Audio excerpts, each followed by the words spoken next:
York's classic rock. Q1043. Jonathan Clarke, welcome back. We are joined in the studio by Miles Kennedy and Mark Tremonti from Alter Bridge. Guys, how you doing? Great. We've been trying to set this up for a while. Glad it finally happened. So thanks for coming by. The new album, I'll hold it up for the cameras here, is Fortress with Alter Bridge. Kind of an ominous cover here. Dark clouds. Spooky. Spooky, yeah. So this is, did you guys sort of feel that you sort of hit your groove with this fourth studio album as sort of like songwriters and sort of production-wise on this record? I think we tried to get right on that mic, Mark. There. I think we tried to do something different with this record and not repeat ourselves. You know, try and throw out all the trying to fit into the commercial marketing of a rock band these days and coming up with a 3-minute, 30-second song where the chorus hits you in 20 seconds and all those rules we just threw out the window. Hey, look, Dream Theater just won a Grammy. Yeah, for like their songs are all like 9 minutes long. Yeah, right? You know, so that's not a bad way to go about it, right? Yeah, just be more artistic with it. It's Alter Bridge in the studios with us. Miles Kennedy and Mark Tremonti. Best Buy Theater, Times Square, April 24th. Hard rock and metal has a big following, say, in America. But lately, and not even lately, like the last 10 years, it seems like it's really, really growing outside of America. Tell me about it. Did you guys just play Indonesia or something? Well, we're heading to Indonesia. Yeah, for whatever reason, there are a lot of markets outside of the United States that really seem to gravitate towards rock and roll. You always heard South America was really big. South America's huge. Right. UK, Italy's been really good to us. Germany, but yeah, it's fascinating when you travel all over the place and you see how different it is from market to market. Because you kind of think we're all humans; it would just be the same regardless. Right. But it really does make a difference. And you were just doing some liners for some IDs for something in Japan. You're going to be going there, I guess. Yeah. What are the audiences like when you play in Japan? Are they very polite? Do they sit and they clap and they sit down and then wait for the next song? Yeah, they are very polite. I was there with Slash a while ago, and that was what I'd heard about that, but when you never saw it. I'd never seen it, and it was funny because right before we played, it was like totally quiet in the auditorium. I was like, "Is there anybody even in there?" And then we walked out. You're like, "We need to sell more tickets tonight." Right? And then we walked out, and it was full of people, and then it just erupted, and then we stopped, and then it was just totally silent. Wow! It was just like it's very. Whereas very in different. America, it's just like one nonstop party from the minute you get on stage. And, right. Mark Tremonti and Miles Kennedy in the studios with us. Alter Bridge. You guys brought your guitars. Very cool of you. Thank you. You want to play a song for us? Sure. Yeah. Play DJ for us right now and sort of intro it and launch right into it. All right. We're going to do the first single off of Fortress. This is called Addicted to Pain. Count us off, Miles. Oh, all right. Let's see here. All right. 1, 2, 3, 4.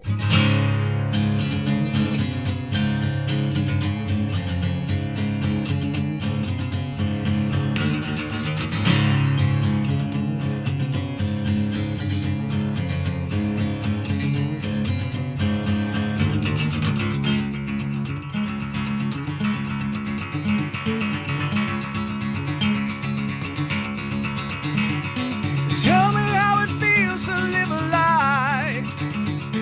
Tell me, do you know that it won't ever be the same? You can't deny.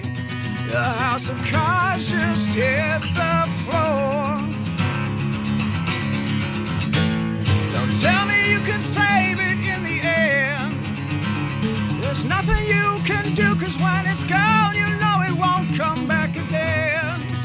But you don't listen anymore.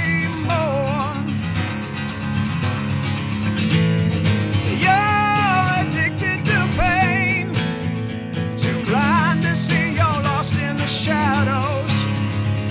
You're too addicted to face. In time you're gonna lose it all.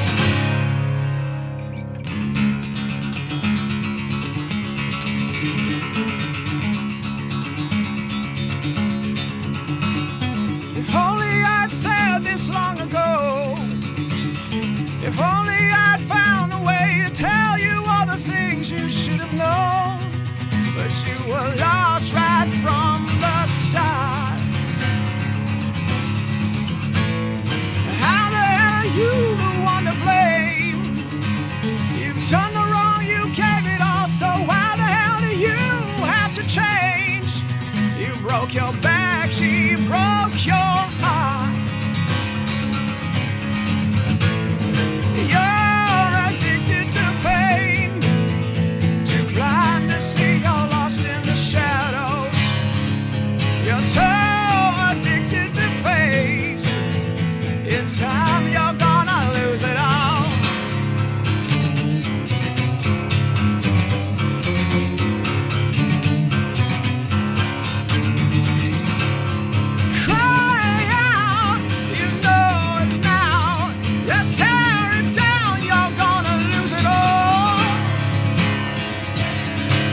Alter Bridge. Big hand, everybody.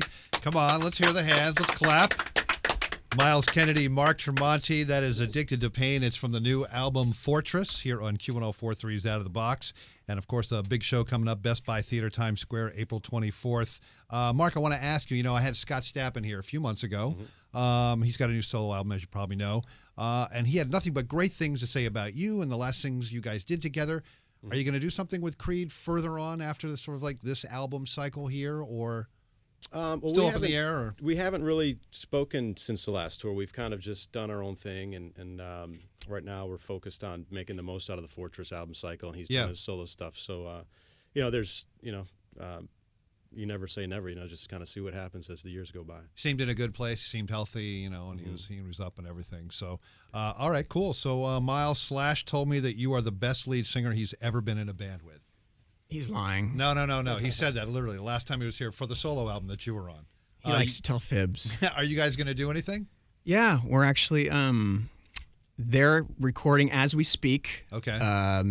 They're laying the all the basics down. Drums are being tracked right now, and then I track vocals in a month. And so we've got like 17 songs done. Oh, wow. And it should be coming out later this year. So. Oh, fantastic. Yeah. So it's not Miles Kennedy and a bunch of other lead singers. It's just you and Slash from the band. Yeah. It's the same as we did on the last record, right. Apocalyptic. So it's Slash, Todd Kearns, Brent Fitz, and I, and we make rock and roll. And we love it. You got to tell me this because I know you've probably answered this question a million times. You were in a rehearsal session with Jimmy Page and John Paul Jones and Jason Bonham. Tell me about that experience, and was it all very surreal when it was happening? And surreal is an understatement. It still doesn't seem. It's sometimes. Tell me when that was. What year was that? That was the first time was Friday the 13th, June Friday the 13th of 2008. Wow. Yeah, it was crazy. So it was after the O2 Arena show. Yeah, it was about 6 months after that. All right. And I still can't believe it happened.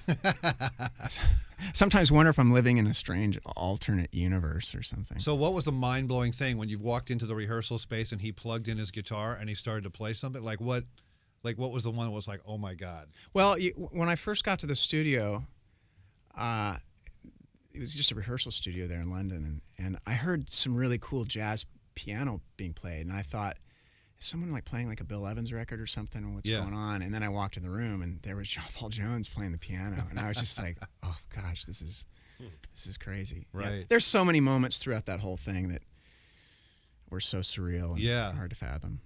All right, it's Miles Kennedy, Mark Tremonti, Alter Bridge. The new album is Fortress. I want to play. I want you guys to play DJ again here. I want to play a track called "Cry of Achilles," which is the opening track on the album. Why don't you play DJ again and sort of tell me about that song, and we'll play it right off the record. All right, cool. "Cry of Achilles" is the opening track on Fortress, and we're very aware on this record overall that we wanted to kind of throw the rules out arrangement-wise and just do whatever. If it was a 7-8 minute song, no worries. So when we finished this song, we felt like it was a good kind of introduction to the record. It made sense to start the record with it and to get the listener ready for the sonic journey that was Fortress. Sonic Heaven. Sonic Heaven. Alter Bridge in the studio with us. The new album is Fortress. Don't forget, Best Buy Theater, Times Square, April 24th. Guys, thank you so much for taking some time today and swinging by and playing for us. And we'll see you in Times Square. Awesome.